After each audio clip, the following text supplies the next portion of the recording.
संतुष्टः सततं योगी यतात्मा दृढनिश्चयः मयोर्पित मनोबुद्धिर्यो मद्भक्तः समे प्रियः। वर्षे विन सागरो जैसा जळे नित्य निर्भरो तैसा निरुपचारो संतोषी जो वाहुनी आपली आन धरी जो अंतःकरण निश्चया साचपण जयाचे जीव परमात्मा दोनी बैसोनी ऐक्यासने जयाची या हृदय भुवनी विराजती ऐसिया योग समृद्धी भुवनी जो निरवधी अर्पी मनोबुद्धी माझ्या ठाई। प्रस्तुत प्राप्त समयी आजच्या या प्रवचन वृत्ती सेवेकरिता घेतलेला श्लोक गीतेतील अध्याय क्रमांक 12 आणि 12व्या अध्यायातील श्लोक क्रमांक 14। या अध्यायामध्ये भगवान आपल्याला ओळख करून देत असताना, मार्गदर्शन करत असताना देवाला आवडणाऱ्या भक्तांची यादी सांगतायत, देवाला आवडणाऱ्या भक्तांची ओळख करून देत आहेत।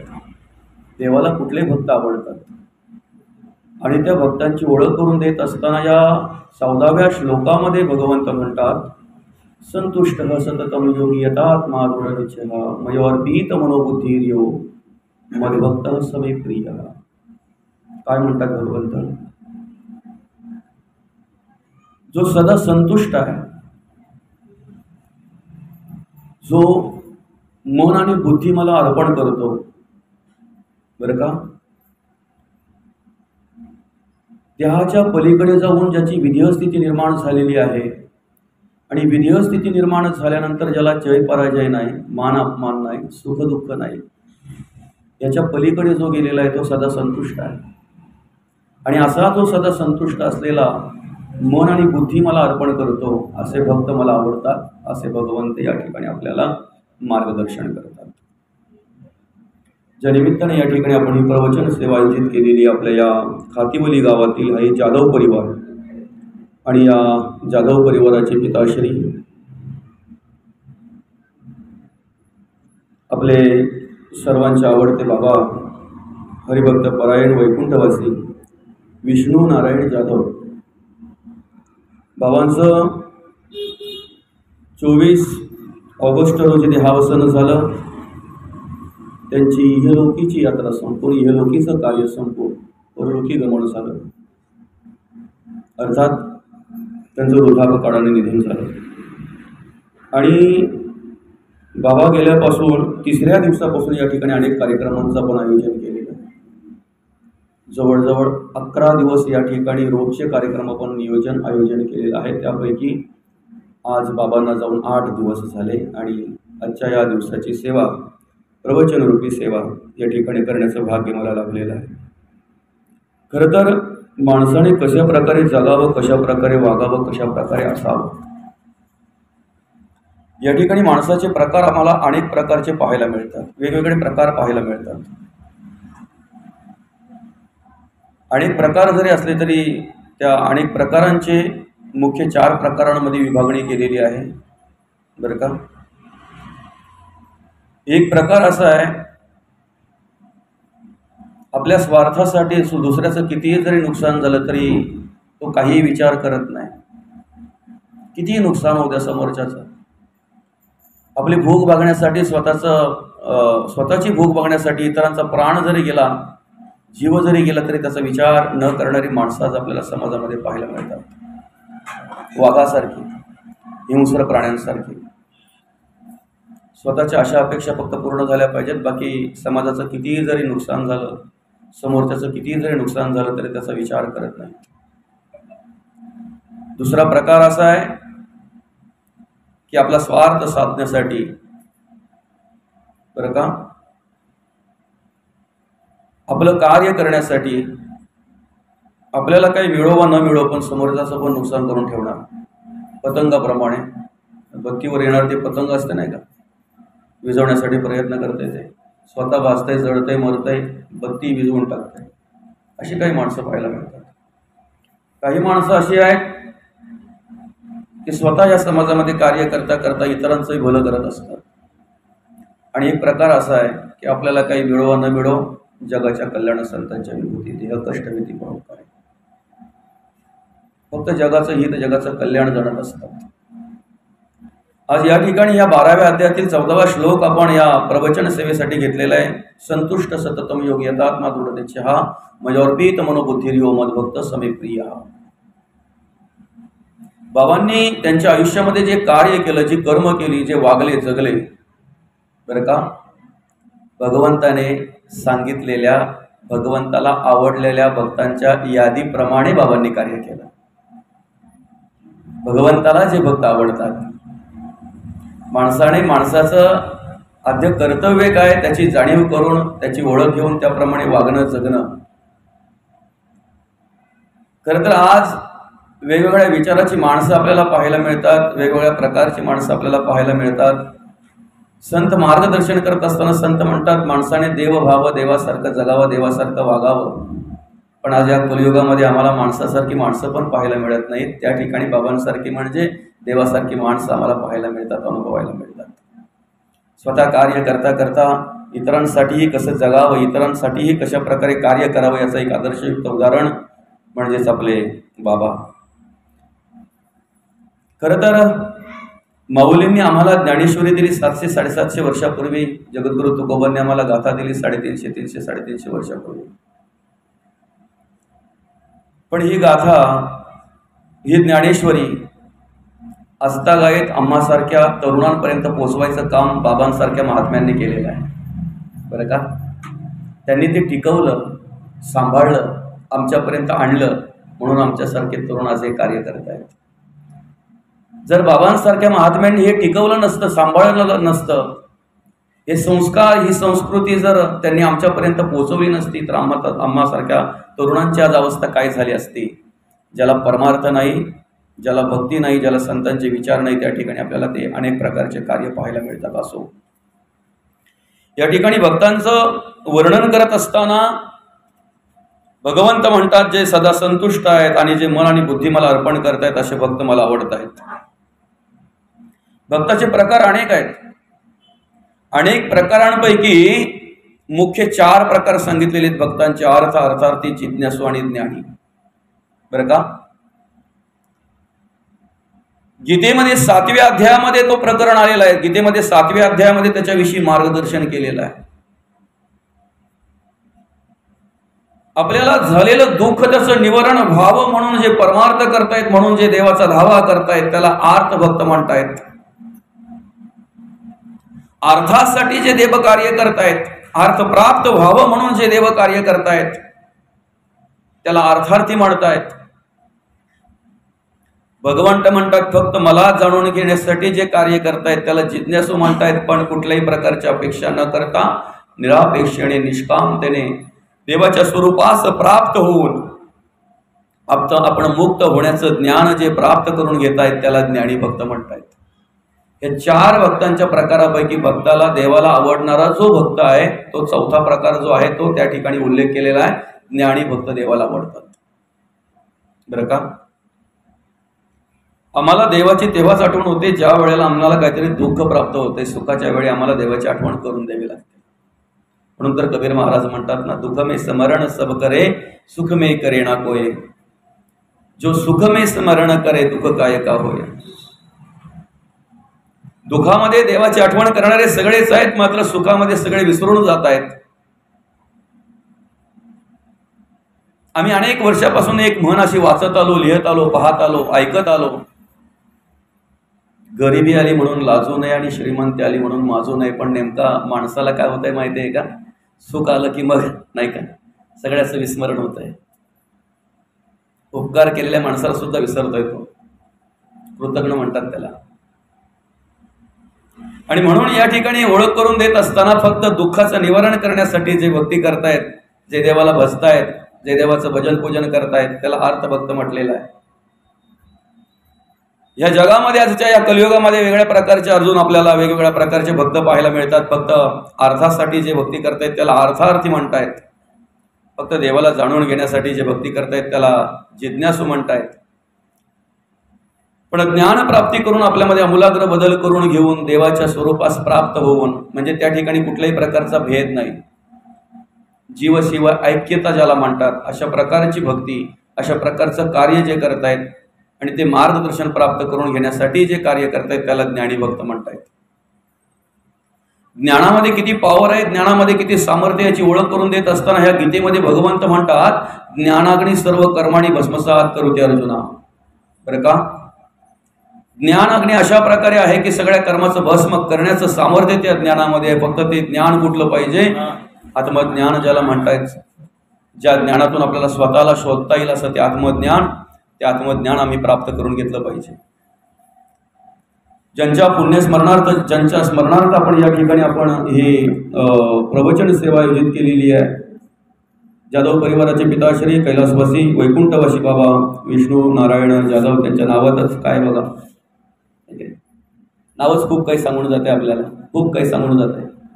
आणि नावाप्रमाणे कर्म करणारे, कार्य करणारे माणसास खूप कमी प्रमाणात पाहायला मिळतात. बरं का, नावाप्रमाणे कर्म करणारे माणसं खूप कमी प्रमाणात पाहायला मिळतात. संध्याकाळी एखाद्याला विचारावं त्याच्या मुलाला, काय रे बाबा तुकाराम दादा गेले कुठे, तो बोलतो तिकडे अड्ड्यावर गेलेत. म्हणजे आजचा तुकाराम अड्ड्यावर पण जातो. बरं का, आम्ही अशी एक गोष्ट ऐकलेली, कथा ऐकलेली आहे नामदेव महाराजांची आणि ज्ञानेश्वर महाराजांची, की ज्या वेळेला ज्ञानेश्वर महाराज माऊली तीर्थयात्रेसाठी निघाले त्यावेळेला पांडुरंग परमात्म्याकडे विनंती केली आणि नामदेवाला मागून घेतलं माझ्याबरोबर पाहिजे म्हणून. म्हणजे असं आम्ही ऐकलेलं आहे की नामदेवांना घेऊन ज्ञानोबा माऊली तीर्थयात्रेसाठी गेले. आज आम्हाला नावं ठेवली असली अशी बरीच भेटतात, ज्ञानेदेव आणि नामदेव, पण ते कोणाला घेऊन कुठे जातात त्यांचं त्यांनाच माहिती. पण खरं तर या ठिकाणी ज्यांच्या स्मरणार्थ आपण ही प्रवचन सेवा आयोजित केलेली आहे, बाबांचं नाव विष्णू, आजोबांचं नाव नारायण. बरं का, खूप काही सांगून जातात आणि त्याप्रमाणे कार्य त्यांनी या ठिकाणी केलं, त्याप्रमाणे कर्म त्यांनी केली. जी काही त्यांची नोकरी होती, जो व्यवसाय होता, त्याच्यामध्ये प्रामाणिकपणे कार्य केलं. ह्या कुटुंबाला सांभाळायचं काम केलं, कुटुंबावर चांगल्या प्रकारे संस्कार करण्याचं काम केलं. आणि असं म्हणतात, जो माणूस प्रामाणिक असतो ना, तो बरंच काही सांगून जात असतो, बरंच काही सांगून जात असतो. काय झालं माहिती आहे का, एकाला झोप लागत नव्हती. बरं का, एका माणसाला झोप लागत नव्हती म्हणून तो दवाखान्यात गेला. दवाखान्यात गेल्यानंतर डॉक्टरांनी त्याला काही गोळ्या औषधं दिली, इंजेक्शन वगैरे दिले आणि सांगितलं बाबा जा. घरी येऊन त्याने गोळ्या घेतल्या, औषधं काय असतील ते घेतले, पण तरीही त्याला काही झोप लागली नाही. पुन्हा तो एकदा दवाखान्यात गेला, परत त्याच्यावर वेगळ्या प्रकारचा उपाय काही असेल उपचार करून तो त्याला पाठवला, तरीही त्याला झोप लागत नाही. शेवटी अशा त्रासलेल्या अवस्थेमध्ये बसलेला असताना एक साधू पुरुष तिथून चालले होते. त्यांना विचारलं, त्याने म्हणे बाबा बाकी सगळं काही व्यवस्थित आहे पण झोप लागत नाही, व मी खूप प्रयत्न करतोय, मी दवाखाना करतोय, मी गोळ्या घेतोय, औषधं घेतोय, पण मला झोप लागत नाही, मी काय करावं. तेव्हा त्या साधू पुरुषाने सहज बोलता बोलता बोललं, म्हणे एक काम कर ना, एखादा माणूस पक्का झोपे असेल ना, त्या झोपणाऱ्या माणसाचा शर्ट घे, तो शर्ट घाल, तुला लगेच झोप येईल. म्हणून आता तो झोपणारा माणूस शोधायला लागला. पण त्याने विचार केला, आपण ज्या डॉक्टरांकडे गेलो होतो त्या डॉक्टरांकडे एवढी गर्दी, एवढा पैसा पाणी सगळं काही, एवढं सगळं त्यांच्याकडे, म्हणजे ते निवांत झोपत असतील. बरं, म्हणून तो काय झालं, तो त्या डॉक्टरकडे गेला, डॉक्टर साहेबांना नमस्कार केला. डॉक्टर साहेब बोले फरक पडला? म्हणे नाही पडला, पण आज तुमचं इंजेक्शन नको, गोळ्या नको, औषधं नको, काही नको. मग म्हणे तुमचा शर्ट मला पाहिजे. अरे पण का? मला म्हणे साधू पुरुषांनी सांगितलं की जो माणूस खूप झोपत असेल ना त्याचा शर्ट तुला घातला की तुला झोप येईल. मग डॉक्टर बोलले की मी झोपतोय तुला सांगितलं कोणी? काय म्हणाले डॉक्टर, मला निवांत झोप लागते हे तुला सांगितलं कोणी? नाही म्हणे मी अंदाज केला. अरे म्हणे हा गाडा भाड्याने आहे, 2 महिन्याचा भाडा थकला आहे, ज्या ठिकाणी मी राहतोय ते घर भाड्याचं आहे, त्याचाही 1-2 महिन्याचा भाडा थकला आहे, हे सगळं दिसतंय तुला, पण याला किती व्याप आहे, किती काय ते माझं मला माहिती. रात्रभर झोपत नाही म्हणे मी. एक काम कर, तुला जर कोणी भेटला तर त्याच्याकडून 2 शर्ट घे, एक तुला एक मला, बरं का? नाहीच तर मग डॉक्टर साहेब काय बोलतात, चल आपण एक माणूस आता तसं शोधूया, झोपणारा माणूस शोधूया. म्हणून डॉक्टरांची गाडी घेतली त्यांनी आणि ते गेले. बरं का, तो माणूस, तो गृहस्थ आणि डॉक्टर ते निघाले झोपणाऱ्या माणसाचं शर्ट शोधायला. तेवढ्यात त्याने विचार केला की साहेब म्हणे आमच्या गावात एक श्रीमंत माणूस आहे, खूप मोठा बंगला आहे, खूप गाड्या गोड्या सगळं काही, त्याच्याकडे भरपूर पैसा आहे. बरं का, आपण त्याच्याकडे जाऊन बघू. त्याला जाऊन विचारलं, म्हणे दादा तुमचे शर्ट हवेत मला, आम्हाला 2 शर्ट हवेत. म्हणे का रे बाबा, म्हणे असं असं सांगितलं साधू पुरुषाने, ज्याला झोप लागत असेल त्याचा शर्ट घाला, त्याला म्हणे तुम्हाला झोप चांगल्या प्रकारे लागेल. अरे म्हणे तुला कोणी सांगितलं झोप चांगल्या प्रकारे येते? मी गोळ्या घेऊन पण मला झोप येत नाही. म्हणे मी रात्री 3 वाजेपर्यंत पहाटे जागलोय, 1 तास कुठेतरी झोपलो असेल, 4-5 वाजता उठून पुन्हा आपलं सगळं कार्यक्रम चालू केला मी, मलाही झोप लागत नाही. मग म्हणे चला मी पण तुमच्या बरोबर येते. तिघे पण हे निघाले. निघता अगदी गाडी घेऊन ते अगदी फिरायला लागले, झोपणारा माणूस शोधायला लागले.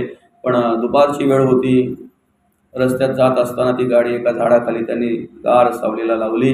त्या ठिकाणी गाडीमध्ये असलेलं पाणी घेतलं. पाणी पिता पिता ते खाली उतरले आणि असं निवांत त्या गार सावलीची आनंद घ्यायला लागले त्या ठिकाणी. बरं का, लांबवर नजर टाकली तर एक शेतकरी माणूस त्याच्या बांधावर बसून भाकरी खात होता दुपारच्या झाडाच्या खाली. हे बघतायत, निरीक्षण करतायत, तो शेतकरी त्या ठिकाणी काहीतरी खातोय. पण त्यांना पाहता पाहता तेवढ्यात काय झालं माहिती का, त्याची भाकरी संपली की काय झाली आणि काय झालं त्यांना काही कळलं नाही. पण तो तिथेच कळणला. त्यांना वाटलं काहीतरी विषबाधा झाली की काय, त्यांना वाटलं काहीतरी त्याला आजार झाला की काही चक्कर वगैरे आली की काय, उन्हाचा तडाखा काय झालं. म्हणून हे तिघे पण पाहायला त्या ठिकाणी गेले तर तो शेतकरी भाकरी खाऊन मस्त की ते बांधावर झोपला होता. बरं का, त्याला उठवलं, दादा उठा, चक्कर आली का तुम्हाला? म्हणे अरे बाबा माझा रोजचा नित्यक्रम आहे, भाकर खाली मी झोपतो इथेच याच झाडाखाली. अरे पण बिना अंथरुणाची काही नाही, खाली एक टॉवेल फक्त टाकलाय तू? हो म्हणे चालतंय. तरी तू झोपतो? हो म्हणे झोपतो. अंगामध्ये अशी ती फाटलेली बनियन होती, बऱ्याच ठिकाणी छिद्र पडलेली, एक लुंगी अशी लावलेली होती त्याने, एक टॉवेल तो अंतरलेला होता. हात जोडले त्याला, दादा तुझ्याशी काम आहे रे आम्हाला. म्हणे काय? तुझे 3 शर्ट दे ना. काय सांगितलं? तुझे 3 शर्ट दे ना आम्हाला. तेव्हा त्याने सांगितलं, दादा 3 शर्ट जर मला असते तर मी फाटलेली बनियन कशाला घातली असते? अरे मग असं असताना तुला झोप कशी लागते? असं असताना तू एवढ्या उन्हामध्ये आणि अगदी ज्या बांधावर तू भाकरी खाल्ल्यास त्या तिथेच अगदी नुसता टॉवेलवर झोपलेला आहे, आम्हाला चांगल्या गादीवर झोप लागत नाही. त्यावेळेला त्याने सांगितलं, दादा मी प्रामाणिक राहतो, प्रामाणिकपणे काम करतो, जे मिळेल त्याच्यातच मी समाधान मानतो, म्हणून जिथे झोपतोय ना पडतोय ना तिथे मला निवांत झोप लागत असते. सांगू का, ज्याच्या गरजा कमी आहेत ना त्याला दुसऱ्याचं शोषण करायची गरज लागत नाही. ज्यांच्या स्मरणार्थ आपण या ठिकाणी हे प्रवचन आयोजित केलेलं आहे ना, मी म्हणेन एक आदर्शयुक्त व्यक्तिमत्व म्हणून बाबांनी या ठिकाणी कार्य केलं, प्रामाणिकपणे कार्य केलं आणि म्हणून त्यांच्याकडून खूप काही शिकण्यासारखं आहे. खरं तर ह्या माणसांच्या गरजा कमी, म्हणून कधी कोणाचं शोषण करण्याचा त्यांच्या मनात सुद्धा विचार आला नाही. ज्याच्या गरजा कमी आहेत ना, ज्याने इंद्रियांवर नियंत्रण मिळवलेलं आहे ना, त्याच्याकडून कधी अत्याचार होणार नाही, भ्रष्टाचार होणार नाही, हिंसाचार कधीच होणार नाही त्याच्याकडून. आणि संतांना, भगवंताला जे भक्त आवडतात ना, त्या आवडणाऱ्या भक्तांच्या यादीमध्ये हे आहेत जे सदा संतुष्ट आहेत. बरं का, जे सदा संतुष्ट आहेत म्हणजे कशी स्थिती प्राप्त होऊ द्या, कोणताही प्रसंग येऊ द्या, कोणताही संकट येऊ द्या. आता बाबांचा जर विचार केला तर बाबांच्या आयुष्यामध्ये अनेक प्रकारचे संकट आले असतील, अनेक प्रकारचे प्रसंग आले असतील, अनेक प्रकारचं दुःख त्या ठिकाणी त्यांना काय कदाचित भोगावं लागलं असेल. पण मी म्हणेन सगळ्याला सामोरे जाऊन, सगळ्या प्रसंगांना सामोरे जाऊन, सगळ्या संकटांना सामोरे जाऊन, सगळ्या दुःखाचं निवारण करून शेवटपर्यंत भगवंताचं कार्य ह्या महात्म्यांनी केलं, शेवटपर्यंत परमार्थ केला. संतांचे विचार, जगद्गुरु तुकोबांचे विचार, माऊली ज्ञानोबांचे विचार समाजापर्यंत कशा प्रकारे पोचतील आणि खऱ्या अर्थाने धर्माचं कार्य, देवाचं कार्य आपल्याकडून कशा प्रकारे घडेल, यासाठी ह्या माणसांनी कार्य केलं. म्हणून आदर्शयुक्त म्हणून जीवन ते जगले. खरं तर प्रत्येक मनुष्य जगत असतो, प्रत्येकाला आयुष्य त्याच्या त्याच्या संचिताप्रमाणे भगवंताने दिलेलं असतंय. तो मनुष्य त्याचं आयुष्य व्यतीत करत असतोय, घालवत असतोय, ते जगत असतोय. प्रत्येकाला वेगवेगळ्या प्रकारचं आयुष्य भगवंताने दिलेलं असतंय. बरं का, जन्म झालेला आहे, मृत्यू 100% ठरलेला आहे, पण आपलं आयुष्य आपण कसं व्यतीत करावं, आपलं आयुष्य आपण कसं घालवावं, याचं एक आदर्शयुक्त उदाहरण म्हणजे आपले बाबा. त्यांच्या स्मरणार्थ या ठिकाणी आपण ही प्रवचन सेवा आयोजित केलेली आहे. या ठिकाणी ओळख करून देत असताना भगवंत म्हणतात, संतुष्टः सततम योगी यतात्मा दृढ निश्चयः मयोर्पित मनोबुद्धिर्यो मद्भक्तः समे प्रियः. काय म्हणतात भगवंत? जोपर्यंत मनुष्य देह म्हणून कार्य करतोय ना, मी म्हणून कार्य करतोय ना, तोपर्यंत माणसाची वृत्ती संकुचित असते, स्वतःपुरतं फक्त बघत असतो. स्वार्थ आणि स्वार्थ फक्त त्याच्या अंतःकरणामध्ये भरलेला असतो. पण ज्या वेळेला तो देहातीत होतोय, विधेय स्थिती अवस्था ज्याला म्हणतात, ती विधेय स्थिती अवस्था ज्या वेळेला त्याच्या अंतःकरणामध्ये निर्माण होते, त्यावेळेला द्वैत अर्थातल्या कुठल्याही पदार्थाविषयी किंवा कुठल्याही वस्तूविषयी किंवा कुठल्याही व्यक्तीविषयी त्याच्या अंतःकरणामध्ये ममत्व शिल्लक राहत नाही. मग काय होतंय? उदासीनता निर्माण होते. आणि उदासीनता निर्माण झाली की मग त्या माणसाला जीवनमुक्त म्हणतात. अर्थात त्याचं जगणं वागणं असतंय फक्त देवासाठी, देशासाठी आणि धर्मासाठी. कार्य करताना सगळं काही पाहत असते, कार्य करताना सगळं काही दिसत असते. पण कशा प्रकारे, ज्या पद्धतीने जगद्गुरु तुकोबांनी कार्य केलं, ज्या पद्धतीने माऊली ज्ञानोबांनी कार्य केलं, ज्या पद्धतीने संतांनी कार्य केलं, त्यांच्या पावलावर पाऊल ठेवण्याचं कार्य या महात्म्यांनी केलं. आणि म्हणून आज त्यांच्याविषयी जेवढं बोलावं तेवढं कमी. कारण त्यांची स्तुती करण्या एवढं ज्ञान आम्हाला नाही आहे. त्यांची स्तुती करण्या एवढं तेवढे मोठे पण आम्ही नाही आहेत. पण खऱ्या अर्थाने आज असा स्वाभिमान वाटतोय की ह्या माणसांनी आज समाजामध्ये चांगल्या प्रकारे कार्य केलं. म्हणून त्यांच्या कार्याकडे बघून, त्यांच्या विचारांकडे पाहून आमच्यासारख्या तरुणांकडे सुद्धा परमार्थ करण्याची स्फूर्ती निर्माण होते, प्रेरणा निर्माण होते. आणि म्हणून या ठिकाणी कार्य करत असताना स्वतःसाठी जगता जगता इतरांसाठी माणसाला जगता आलं पाहिजे. आपल्या संसार प्रपंचाचं कार्य करता करता देवाचं, देशाचं आणि धर्माचं कार्य आपल्याला करता आलं पाहिजे. आणि ते कशा प्रकारे करावं याचं एक आदर्शयुक्त उदाहरण म्हणजेच आपले बाबा जगद्गुरु तुकोबांनी सुद्धा संसार केला ना, माऊली ज्ञानोबांनी सुद्धा. म्हणून तर माऊली म्हणतात, अवघाचे संसार सुखाचा करीण, आनंदे भरीण तिन्ही लोक. बरं का? नाथ महाराजांनी सुद्धा संसार केला, संत शिरोमणी गोरोबा काकांनी, नामदेव महाराजांनी सुद्धा संसार केला. पण संसार करत असताना सुद्धा त्यांना सुख प्राप्त झालं, परमानंद प्राप्त झाला. ज्याला आत्मसुख म्हणतात, ते आत्मसुख त्यांना प्राप्त झालं. त्याला कारण काय? असून नसल्यासारखी भूमिका त्यांची होती. संतांमध्ये आणि आमच्यामध्ये फरक काय आहे? शांतीब्रह्मनाथ महाराजांचा जर मी विचार केला तर शांतीब्रह्मनाथ महाराजांना राग यावा म्हणून लोकांनी प्रयत्न केले. बघा काय फरक आहे. शांतीब्रह्मनाथ महाराजांना राग यावा म्हणून लोकांनी प्रयत्न केले. बरं का? आम्हाला राग आला तर त्याला थांबवण्यासाठी, शांत राहण्यासाठी आमच्या घरातल्यांना प्रयत्न करावे लागतात. हा फरक आहे त्यांच्यात आणि आमच्यात. बरं का? त्यामुळे संत संत आहेत. आपण फक्त काय करायचं? त्यांच्या पावलावर पाऊल ठेवून चालण्याचा प्रयत्न करायचा. सांगा ना, या महात्म्यांनी आयुष्यभर कार्य केलं, चांगल्या प्रकारे धर्माचं कार्य केलं, देवाचं कार्य केलं. काय स्वार्थ होता त्यांचा? काय स्वार्थपणा केला त्यांनी? कुठल्या प्रकारची अशा अपेक्षा केली? मी म्हणेन, ज्यांनी माऊली तुकोबांचा, जगद्गुरु तुकोबांचा, माऊली ज्ञानोबांचा आदर्श घेतला, त्यांचा विचार केला, ज्यांनी तुकोबा वाचले, ज्यांनी माऊली ज्ञानोबा वाचले, तो स्वतःसाठी जगता जगता कधीतरी इतरांचाही विचार करत असतो, इतरांसाठी जगण्याचा प्रयत्न करत असतो. एक आम्ही माऊलींचा जर विचार केला तर 18 अध्यायी ज्ञानेश्वरी आम्हाला दिली, चांगदेव 65 दिली, अमृतानुभवासारखा सर्वश्रेष्ठ ग्रंथ दिला. एवढंच नाही तर आमच्या जीवनाचा, आमच्या आयुष्याचा मॅन्युअल गाईड, अर्थातच माहिती पुस्तिका म्हणजे हरिपाठ. एक एक अभंगाचा अभ्यास करावा आणि त्याप्रमाणे आम्ही वागायला, जगायचा प्रयत्न करावा. बरं का? एवढं सगळं देऊन सुद्धा स्वतःसाठी काही मागितलं नाही, स्वतःसाठी कसलीच अपेक्षा केली नाही. विश्वासाठी विश्वात्मक देवाकडे केलेली विश्व प्रार्थना म्हणजे पसायदान. त्यातही पहिलं मागितलं, जे काळांची व्यंकटी सांडो त्या सत्कर्मरती वाढो, होता परस्परे जळो. हे कार्य संतांचं आहे. बरं का? आणि म्हणून मग कसं असते माहिती आहे का, ज्या वेळेला ही माणसं आमच्यातून निघून जातात ना, त्यावेळेला अशा माणसांची आम्हाला पावलोपावली आठवणीत असते. जगद्गुरु तुकोबा, माऊली ज्ञानोबांच्या विचाराने चालणारी जी माणसं असतात, ही माणसं ज्या वेळेला आमच्यातून निघून जातात, हे महात्मे ज्या वेळेला आमच्यातून निघून जातात ना, त्यावेळेला क्षणोक्षणी पावलोपावली आम्हाला आठवणीत असते. त्याला कारण काय माहिती आहे का? जोपर्यंत ते आहेत ना, तोपर्यंत धर्माच्या कार्याचं, संस्कारांच्या आणि संस्कृतीची आम्हाला जाणीव होत असते, दर्शन घडत असते. खरं तर यांचं कार्य काय असते माहिती आहे का? यांनी चालत राहावं, फिरत राहावं. ज्याप्रमाणे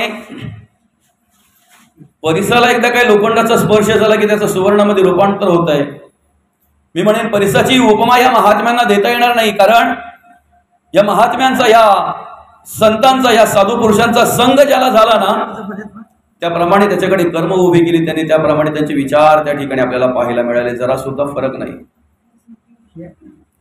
आज ज्या युगामध्ये आम्ही कार्य करतोय, ज्या युगामध्ये आम्ही वावरतोय, युगामध्ये वेगवेगळ्या प्रकारची माणसं आम्हाला पाहायला मिळतात. पण साधूंचे जे विचार आहेत, सत्पुरुषांचे जे विचार आहेत ते फार थोर आहेत, ते फार वेगळे आहेत. आणि म्हणून असं म्हटलेलं आहे की ज्या वेळेला ते साधू त्यांच्या साधकांबरोबर, त्यांच्या शिष्यांच्या बरोबर जेव्हा फिरत होते, कारण साधू फिरताना चांगला वाटतो बरं का. ज्याप्रमाणे नदी वाहताना शोभून दिसते की नाही, त्याप्रमाणे साधू फिरताना चांगला वाटतो, म्हणजे शोभून दिसतो. स्थिर जर नदी असेल ना तर ती पाहण्यासारखी नसते किंवा पाहण्यायोग्य नसते. नदी वाहताना ज्याप्रमाणे शोभून दिसते, चांगली वाटते, त्याप्रमाणे साधू सुद्धा फिरताना चांगला दिसत असतो बरं का. आणि त्याच्या शिष्यांच्या बरोबर ज्यावेळेला ते एका गावावरून दुसऱ्या गावाला जात होते, त्यावेळेला एका गावात गेल्यानंतर ते गाव असं होतं की त्या गावात कधी हरिनाम सोहळा नाही, हरिपाठ नाही, काकडा नाही, कीर्तन नाही, प्रवचन नाही. बाकीच्या गोष्टींच्या सगळ्यात पुढे असायचं ते गाव. हळदी म्हटल्यानंतर त्या गावाच्या हळदी 4 गावांच्यात गाजायच्या, अशा प्रकारे बाकीच्या गोष्टी असायच्या. आता त्या गावात जर हे साधू पुरुष गेले साधकांसहित, त्यांच्या शिष्यांच्या सहित, तर किती चांगलं आगमन झालं असेल त्यांचं. आधी रात्र ती कसं प्रकारे झालं असेल. त्यांना बघितल्याबरोबर त्या गावातल्या लोकांनी सांगितलं, विचारलं, काय कुठे निघाला, कशासाठी आला, तुमचं काम काय इथे बरं का, काय काम आहे तुमचं. तेव्हा त्यांनी सांगितलं, असं असं आहे, संतांच्या विचाराचा प्रसार आणि प्रचार करण्याचं काम आम्ही करत असतो, पण त्याचं गरज नाहीये म्हणे आम्हाला बरं का. त्यांना वाटलं होतं राहायला जागा देतील, त्या ठिकाणी आपण सत्संग करू, 4 लोकांना चांगलं ज्ञान देऊ, चांगल्या प्रकारे समाज प्रबोधनाचं कार्य करू, पण त्या ठिकाणी राहायला सुद्धा त्यांना कोणी विचारलं नाही. त्यामुळे गावातून बाहेर पडले. ते पडता पडता त्या ग्रामस्थांकडे त्या साधूंनी बघितलं, आणि गावाच्या बाहेर पडता पडता ग्रामस्थांकडे बघितल्यानंतर त्या साधूंनी सांगितलं, त्यांच्याकडे असा हात केला आणि बोलले, तुमच्या गावात तुमची भरभराटी हो. काय म्हणाले, तुमच्या गावात तुमची भरभराटी हो बरं का. त्या गावातून दुसऱ्या गावात गेले, ते गाव मात्र कातिवलीसारखं होतं. 300-400 माणसं, काय बाबा, देऊसारख्या ठिकाणी जाऊन त्या ठिकाणी एवढा भव्य दिव्य असा सप्ताह त्या ठिकाणी हरिनाम सोहळा करायचा आहे. हे काय खायचं काम नाहीये. हल्दी बाकीच्या गोष्टी सगळे करतील रे, बाई आणून नाचवतील, अशी अनेक माणसं आज पाहायला मिळतात. त्यासाठी खर्च पण आतोनात करणारी माणसं आहेत बरं का. पण हे नाही, आणि गाव आज एकत्र येतो, पंचकृषीतली माणसं एकत्र येतात, हे महत्वाचं आहे. सगळ्या गोष्टी बाजूला ठेवून असो, खातिवलीसारखं गाव होतं जिथे रोज हरिपाठ, काकडा, हरिनाम सोहळे, नाही का, भगवंताचं कार्य ज्या ठिकाणी चालत आहे, त्या गावात ते ज्या वेळेला साधू आले, त्यावेळेला त्या गावाला एवढा आनंद झाला ग्रामस्थांना. अरे वा वा वा, या या आदर आतिथ्य केलं, त्यांचा चांगल्या प्रकारे पाहुणचार केला, चांगल्या प्रकारे सत्संग झाला, मस्त की सगळं काही. उलट अर्थी त्या साधूचे शिष्य जे होते ना, ते बोलायला लागले, बाबा या गावातून आपण जायचंच नाही. तेव्हा ते बोलले, नाही नाही, बहती नदी और चलता साधू, वाहणारी नदी आणि चालणारा साधू शोभन दिसत असतो. आपली कितीही चांगली जरी व्यवस्था झाली तरी इथे आपण थांबायचं नाही. आणि मग काय झालं, त्या गावातून निघता निघता त्या साधूने त्या ग्रामस्थांकडे बघितलं, हात केला आणि काय बोलले माहितीये, तुमचा गाव ओस पडो. फरक काय बघा. ज्या गावात काही मिळालं नाही, त्या गावातून बाहेर पडता पडता त्या साधूने काय सांगितलं, तुमच्या गावातच तुमची भरभराटी हो बरं का. आणि इथे सगळं काही मिळालं, चांगल्या प्रकारे आदरातिथ्य झालं, पाहुणचार झाला, चांगल्या प्रकारे सत्संग झाला. तो गावात सोडत असताना त्या गाववाल्यांकडे बघून साधू म्हणतात, तुमचं गाव ओस पडो. साधू बोलून गेले हो, पण साधकांच्या मनामध्ये मात्र चलबिचल झाली ना. हे दोन्ही पण गोष्टी साधकांनी डोळ्यासमोर बघितलेल्या. थोड्या अंतरावर गेल्यावर त्या साधकांना राहवतच नाही, त्यांच्या शिष्यांना, त्यांच्या त्या भक्तांना राहवतच नाही, म्हणून आता राहवतच नाही म्हणून मग त्यांनी विचारलं, बाबा माफ करा पण एक विचारू का. म्हणे काय, ज्या गावात आपल्याला काही मिळालंच नाही, नवे नवे थांबू पण दिलं नाही,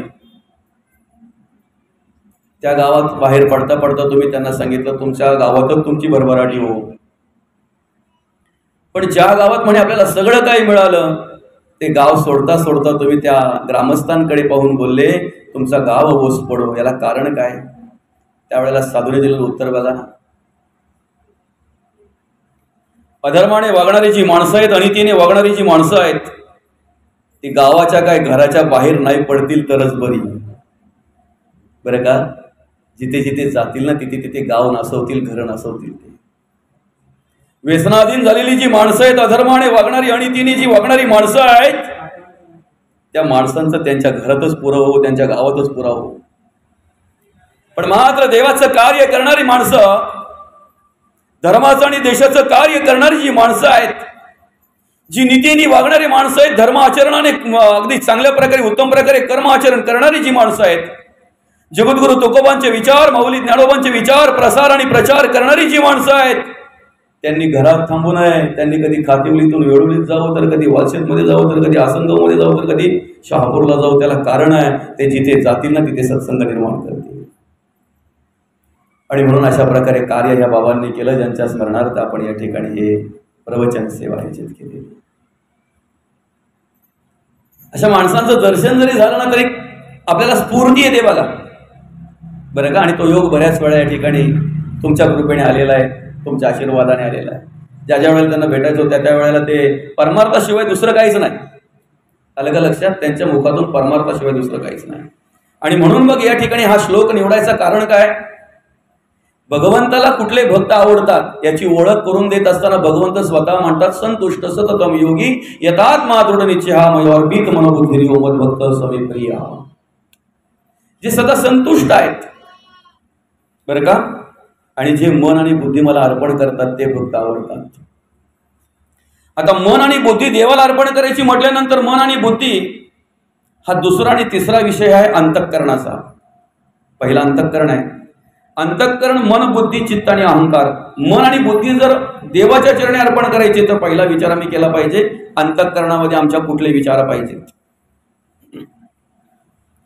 आज आम्ही बोलतोय युग बदललं. हे सगळं काही बघितल्यानंतर असं वाटतं युग बदललं, आणि मनुष्य सहज बोलून जातो आज सगळं काही बिघडलेलं आहे, सगळं काही बदललेलं आहे, युग बदललेलं आहे, काळ वेळ बदललेला आहे, सगळं बदललंय, सगळं बदललंय असं बऱ्याचशा जणांच्या तोंडातून मुखातून आपल्याला ऐकायला मिळतंय. आता सगळं बदललंय. मी म्हणेन काही बदललेलं नाहीये. कृतामध्ये प्रभू रामचंद्रांनी कार्य केलं, ते कार्य जर आजही आम्हाला पृथ्वीवर पाहायला मिळत असेल तर पृथ्वी तीच आहे ना. जर पृथ्वी बदलली असेल तर ते कार्य आम्हाला पाहायला मिळालं नसतं. द्वापारामध्ये जे भगवान श्रीकृष्णांनी कार्य केलं, पांडवांनी जे कार्य केलं, ते पांडवकालीन मंदिर जर आजही आम्हाला पाहायला मिळत असतील तर पृथ्वी तीच आहे, आप तेच आहे, आकाश तेच आहे, वायू तेच आहे, तेज तेच आहे. बदललं काय? त्यावेळी सुद्धा आंब्याला आंब्याची यायची, जांभळाला जांभळं यायची, पेरूला पेरू यायचं. आजही तेच आहे. बदलली ती माणसाची वृत्ती, बदलली ती माणसं, माणसाची कर्म, माणसाचा जगण्याचा आणि वागण्याचा प्रकार. युग जशी जशी बदलत आली ना तसं तसं परिवर्तन होत आलं. आणि या कलियुगामध्ये कशा प्रकारे कार्य घडणार आहे, कशा प्रकारे कार्य होणार आहे याची ओळख, याची जाणीव पूर्णपणे शास्त्रामध्ये मांडलेली आहे.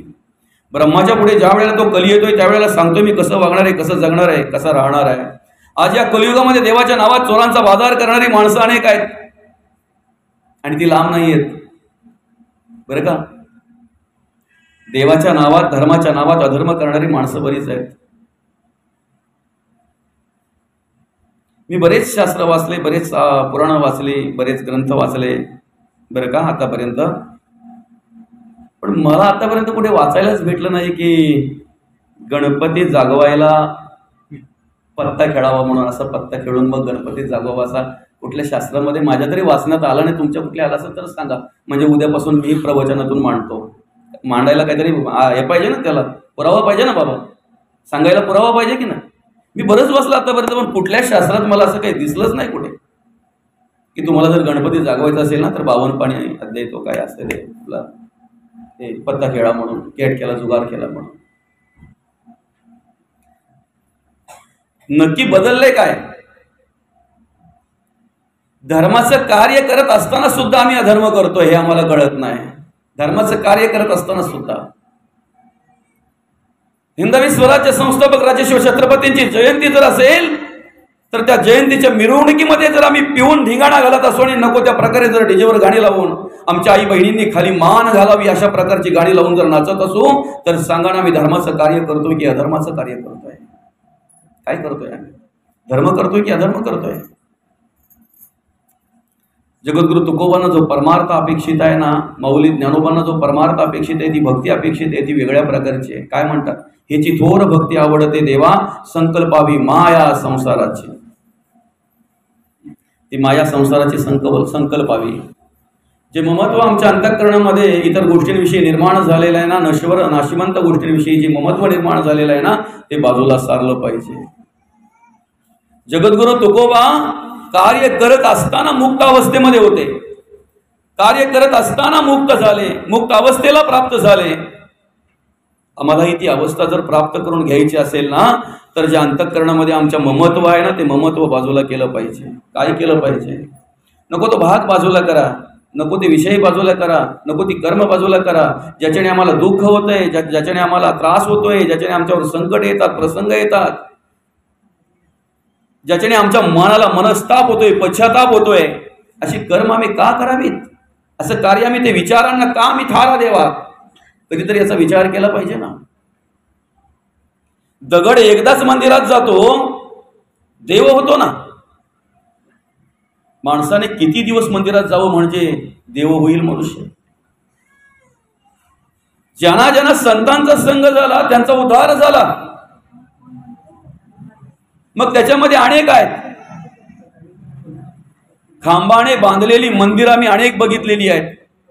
खांबाने बांधलेली मंदिर आम्ही अनेक पाहतोय. पण ज्या खांबाला टेकून ज्ञानेश्वरी लिहिली ना, त्या पैस खांबाचं मंदिर आम्हाला आजही नेवासामध्ये पाहायला मिळतंय. आणि त्या खांबाच्या दर्शनासाठी हजारो माणसं रांगेमध्ये उभे असतात. म्हणजे संतांचा संग झाल्यानंतर खांबाचा उद्धार होतो. शिळेने बांधलेली मंदिर आम्ही आतापर्यंत अनेक बघितलेली आहेत. पण आज जर आम्ही देऊला गेलो तर आजही आम्हाला शिळेचं मंदिर पाहायला मिळतंय, ज्या ठिकाणी जगद्गुरु तुकोबांचा संग झाला. ज्या शिळेला जगद्गुरु तुकोबांचा संग झाला त्या शिळेचं मंदिर आज आम्हाला पाहायला मिळतंय. ज्याला ज्याला देवाचा संग झाला, संतांचा संग झाला ना, त्याचा उद्धार झाला. उद्धार झाला त्याचा. बरं का? ज्या रेड्याच्या मुखातून माऊलींनी वेद बोलवणे घेतले ना, त्या रेड्याच्या समाधीचं दर्शन घेण्यासाठी हजारो माणसं रांगेमध्ये उभे असतात. आम्ही माणसं आहोत, मनुष्य आहोत. खरं तर आमचं आद्य कर्तव्य ते आहे परमार्थ करणं, भगवंताचं नामस्मरण करणं, भगवंताचा धावा करणं, भगवंताचं नामस्मरण, भगवंताचं स्तवन करणं, हे आमचं कर्तव्य आहे. पण आम्ही ते विसरलेलं, आम्ही बाजूला ठेवले. आम्ही काय केलंय? नको त्या गोष्टी चिटकवून घेतलेल्या आहेत. बरं का? रस्त्यावर असलेला तो दगड गावाच्या रस्त्यावर अनेकांना त्रास होता त्याचा. अनेकांच्या डोके फुटले होते, ठेचा लागल्या होत्या, कोणाचे पाय फुटले होते, कोणाची डोकी फुटली होती. बरं का? असे दगड असतात गावामध्ये. अख्या गावाला त्रास असतो, पण कोणी बाजूला करायला मागत नाही. कारण बाजूला करायला जे गेले ना, त्यांना बाजूला केलं त्यांनी. कंटाळली होती माणसं, लोक सगळे त्या गावातली. पण काय झालं माहितीये का? त्याच रस्त्यातून एक साधू पुरुष चालले होते. त्यांनी ते सांगितलं, बाबा हा दगड मला द्या. गाववाल्याने हात जोडले. असाच आम्ही कोणतरी शोधत होतो, घेऊन जा. नेला तो दगड. 4-5 वर्षानंतर ते साधू आले. त्या गाववाल्यांना सांगितलं, तुमच्या गावामध्ये अमुक अमुक देवाचं मंदिर आपल्याला बांधायचं आहे. मंदिराचा खर्च तुम्ही करायचा, मंदिर उभं करायचं, मूर्ती माझ्याकडून आणणार, मी स्वतः आणणार. झालं. ठरल्याप्रमाणे प्राणप्रतिष्ठेच्या वेळेला ती मूर्ती आणली. गावामध्ये आणल्यानंतर सगळी लोक आश्चर्यचकित पाहायला लागली. सगळी लोक आकर्षित व्हायला लागली. ती मूर्ती एवढी सुशोभित होती, एवढी सुंदर होती की ज्याने बघितली, ज्याची नजर त्या मूर्तीकडे गेली ना, तो आकर्षित व्हायचा, तो पाहत राहायचा. सगळे गाववाले विचार करायला लागले, एवढी सुंदर मूर्ती तयार केलेली आहे, एवढी सुशोभित मूर्ती आहे, एवढी आकर्षित मूर्ती आहे, हा दगड तरी कुठला असेल? राहवतच नाही. म्हणून त्या साधूला विचारलं, महाराज हा दगड कुठला? मग त्यांनी सांगितलं, तुमच्या रस्त्यावरचा जो लोकांना त्रास द्यायचा ना, तोच. मग आता ते विचार करायला लागले की काय केलं? त्या दगडाची मूर्ती झाली. त्यावेळेला साधूने दिलेलं उत्तर बघा काय आहे. काय म्हणतात साधू माहिती आहे का? मी काहीही केलं नाही, मूर्ती अगोदरच होती, फक्त तिचा नको असलेला भाग बाजूला केला, मूर्ती आपोआप तयार झाली. प्रत्येक माणसाने फक्त एवढंच करायचं आहे. बरं का? आमचं नेमकं काय होतंय माहिती आहे का, आम्ही डायरेक्ट देवाला शोधायला जातो. आम्हाला शोधत नाही. ज्या दिवशी आम्ही मी शोधू ना, आम्हाला शोधू ना, त्या दिवशी मीच्या बाजूला देव आहे त्याची जाणीव आम्हाला होईल. बरं का? कारण आमचे चारही वेद काय सांगतात माहिती आहे का, ऋग्वेद, यजुर्वेद, सामवेद आणि अथर्ववेद. बरं का, हे चारही वेद आम्हाला काय सांगतात माहिती आहे का, एक म्हणतंय अहम ब्रह्मास्मी. चारही वेदांचे महावाक्य आहेत ना, अहम ब्रह्मास्मी, मी देव आहे, मी ब्रह्म आहे. दुसरा वेद, दुसरं महावाक्य काय आहे, तत्वमसि, ते ब्रह्म म्हणजे तूच आहेस. प्रज्ञानाम ब्रह्म, हा आत्मा ज्ञानमय आहे. आणि चौथं महावाक्य आहे महात्मन ब्रह्म, हा आत्माच ब्रह्मरूप आहे. पण ही जाणीव होईल केव्हा, ज्या वेळेला आम्ही स्वतःला शोधू तेव्हा. आम्ही फक्त तोंडाने बोलतो कुठे शोधिशी रामेश्वर आणि कुठे शोधिशी काशी. ज्या दिवशी आमच्या अंतःकरणामध्ये तो आत्मा निर्गुण स्थितीमध्ये आमची सेवा करतोय, ही प्रचिती ज्या वेळेला आम्हाला येईल ना, त्यावेळेला आम्हाला प्रत्येक ठिकाणी त्या देवाचं दर्शन घडेल. आणि ज्या वेळेला आम्हाला प्रत्येक ठिकाणी देवाचं दर्शन घडेल, त्या वेळेला अत्याचार, हिंसाचार आणि भ्रष्टाचार थांबल्याशिवाय राहणार नाही, मात्र निश्चित आहे. आमच्याकडून हिंसाचार का घडतोय, भ्रष्टाचार का घडतोय, अत्याचार का घडतोय? ज्या युगामध्ये आज आम्ही कार्य करतोय, या युगाला म्हटलेलं आहे कलियुग. या कलियुगामध्ये परमार्थ करणं, या कलियुगामध्ये देवाचं नामस्मरण करणं, या कलियुगामध्ये वागणं, जगणं फार कठीण आहे, फार कठीण आहे. ज्याप्रमाणे सागरामध्ये अनेक प्रकारचे शिंपले असतात, पण सगळ्याच शिंपल्यांच्या संपुटामध्ये मोती सापडत नाही, त्याप्रमाणे या ठिकाणी अगणित माणसं आहेत, पण सगळ्याच माणसाच्या अंतःकरणामध्ये चांगले विचार आम्हाला पाहायला मिळत नाहीत. उलट अर्थी दुर्लभ असं म्हटलेलं आहे. दुर्लभ, चांगल्या विचाराची माणसं दुर्लभ. आणि म्हणून आम्हाला जर चांगलं वागायचंय, चांगलं जगायचं, तर पहिले आम्ही मन देवाच्या चरणी काय केलं पाहिजे, अर्पण केलं पाहिजे. कारण इंद्रिय मनाधीन आहेत. कर्म करणारी इंद्रिय आहेत. पाहताना डोळे दिसतात, कार्य करताना हात दिसतात, चालताना पाय दिसतात, ऐकताना कान दिसतात, बोलताना तोंड दिसतंय. इंद्रिय कार्य करताना दिसतात, पण इंद्रिय कोणाच्या अधीन आहेत? जगद्गुरु तुकोबा म्हणतात, मन इंद्रियांचा राजा. मन इंद्रियांचा राजा. आणि असं म्हणतात, राजा तशी प्रजा. तुमचं मन ज्याप्रमाणे असेल ना, त्याप्रमाणे इंद्रियांकडे कर्म दिसत असतात, त्याप्रमाणे इंद्रियांकडे विचार पाहायला मिळतात. जसा राजा असेल ना, जी आवड राजाला असेल ना, ती आवड प्रजेला असते. राजा समाधानी असेल तर प्रजा समाधानी असेल, राजा सुखी असेल तर प्रजा सुखी असेल. जे विचार राजाकडे असतील ते प्रजेकडे विचार पाहायला मिळतात. म्हणजे मनाकडे जे विचार असतील ते विचार आम्हाला, ती कर्म आम्हाला आमच्या इंद्रियांकडे पाहायला मिळतात. आणि म्हणून मग जगद्गुरु तुकोबा म्हणतात, आधी मन घेई हाती तोची गणराज गणपती. मन जीवींचा प्रधान, मन माझे नारायण. मन कसं आहे याची ओळख करून देत असताना जगद्गुरु तुकोबा म्हणतात, तुका म्हणे मन चंचळ किती. विज्ञान एवढं प्रगत आहे की विज्ञानाने अनेक वेगवान वाहन निर्माण केलेली आहेत, पण मनाचा एवढा वेग मात्र कोणालाच नाही आहे, कोणालाच नाही. मन क्षणात कुठल्या कुठे जात आहे. त्या मनाची ओळख करून देत असताना कवयित्री म्हणतायत, मन वढाय वढाय उभ्या पिकातील ढोर, किती हा कया फिर येत पिकावर. आणि म्हणून आम्हाला भक्त म्हणून जर कार्य करायचं, आम्हाला भक्ती जर करायची, तर भक्ती हा प्रकार तिसरा आहे. पहिले ज्ञान, कर्म आणि मग भक्ती. आम्ही कसं जगावं, कसं वागावं हे आम्हाला ज्याच्यातून कळते त्याला ज्ञान म्हणतात. बरं का? आणि हे कळाल्यानंतर ती कर्म आमच्याकडून जर घडत असतील तर त्या कर्मांनाच भक्ती म्हणतात. म्हणजे मी माझ्या डोळ्यातून प्रत्येक ठिकाणी आई बहिणीला पाहणं याला भक्ती म्हणतात. दुसऱ्याच्या धनाची अपेक्षा करू नये. जे भगवंताच्या कृपेने मला प्राप्त झालेलं आहे त्या पद्धतीने मी आनंद घ्यावा आणि आनंदात राहावं, त्याच्यामध्ये देवाचं स्तवन करावं, देवाचं नामस्मरण करावं, याला भक्ती म्हणतात. माझ्याकडून कोणालाही इडापिडा होणार नाही, कोणालाही दुःख होणार नाही, अशा प्रकारे मी वागणं जगणं याला भक्ती म्हणतायत. आणि ह्याच प्रकारे जगद्गुरु तुकोबांनी कार्य केलं. असंच कार्य माऊली ज्ञानोबांनी केलं. हेच कार्य जनाबाई, बहिणाबाई, कांडोपात्रा, मुक्ताबाई यांनी केलं. म्हणून आज त्यांची आम्ही स्तुती करतोय, स्तवन करतोय, आज त्यांचं नामस्मरण करतोय, त्यांच्या पावलावर पाऊल ठेवून चालण्याचं कार्य आम्ही करतोय, प्रयत्न आम्ही करतोय. का?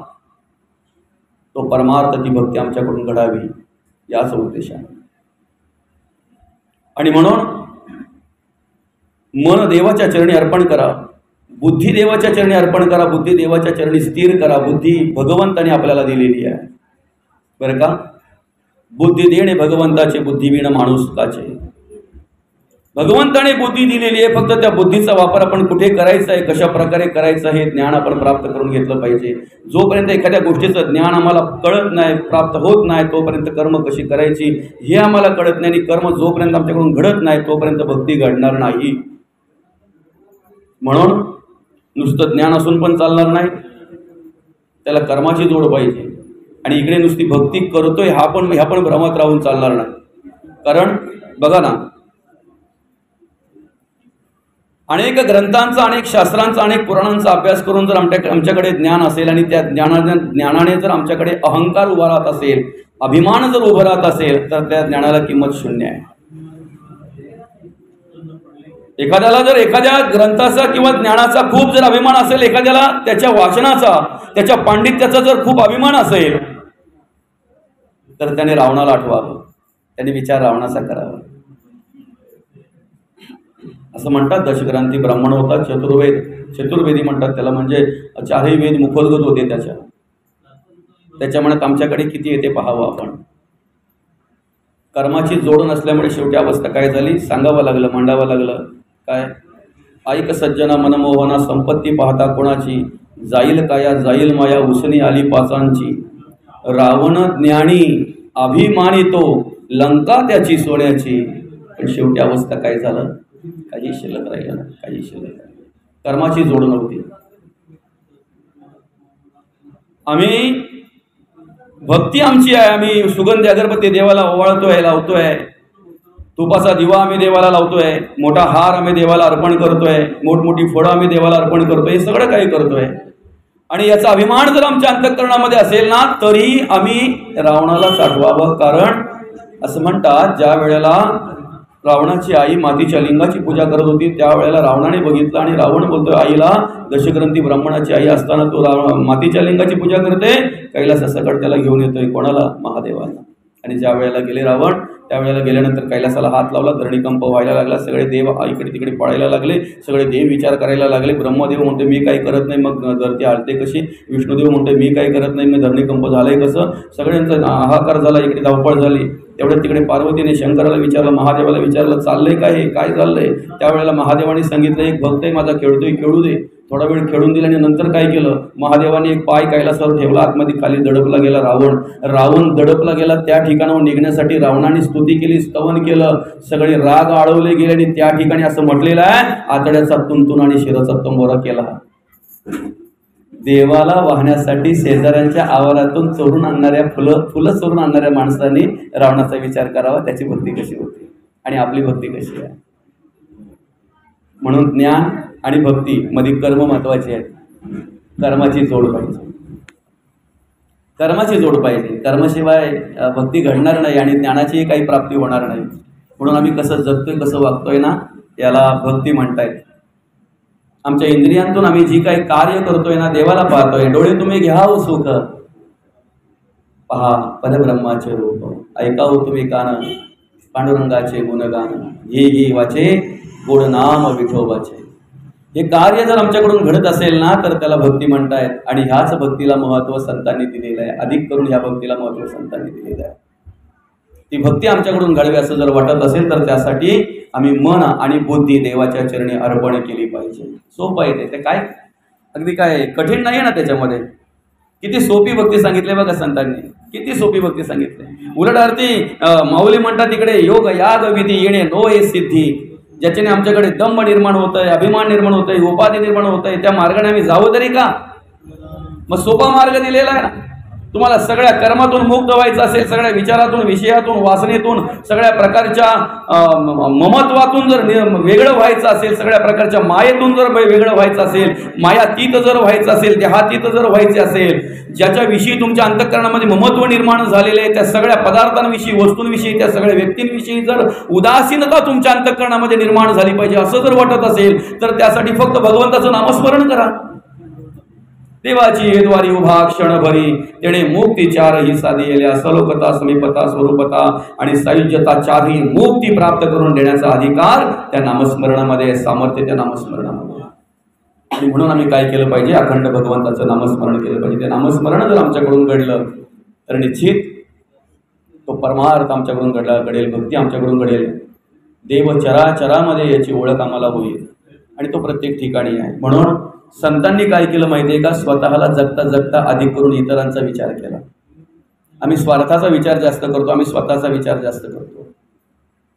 आमचं नेमकं होतंय काय माहिती आहे का, आम्ही जिथून करते कमवते होतो ना दादा, तिथून आम्ही हाडाची काढा रक्ताचं पाणी करतोय, नुसती धावपळ धावपळ धावपळ धावपळ करतोय. कोणासाठी? काहीतरी कमवून ठेवलं पाहिजे, काहीतरी केलं पाहिजे ना दादा. अरे ऋणानुबंधाच्या गाठी आहेत, मुलं बालं सुखी राहिली पाहिजेत, आपण ही आनंद घेतला पाहिजे म्हणून काही करू नये का? पण किती याला मर्यादा आहे, त्याला सगळ्या गोष्टीला मर्यादा आहे बरं का. आम्ही वृद्धावस्था प्राप्त होईपर्यंत सगळं काही हे करत असतो. जे करायचं ते बाजूला ठेवून नको त्या गोष्टींमध्ये आम्ही अडकून बसतो. माणूस श्रीमंत असो वा गरीब असो दादा, जर परमार्थ नसेल ना तर दोघांची परिस्थिती सारखीच आहे बरं का.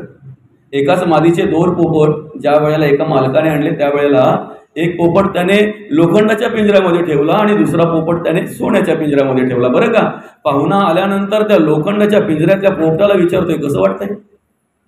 तो कसं वाटणार आहे का?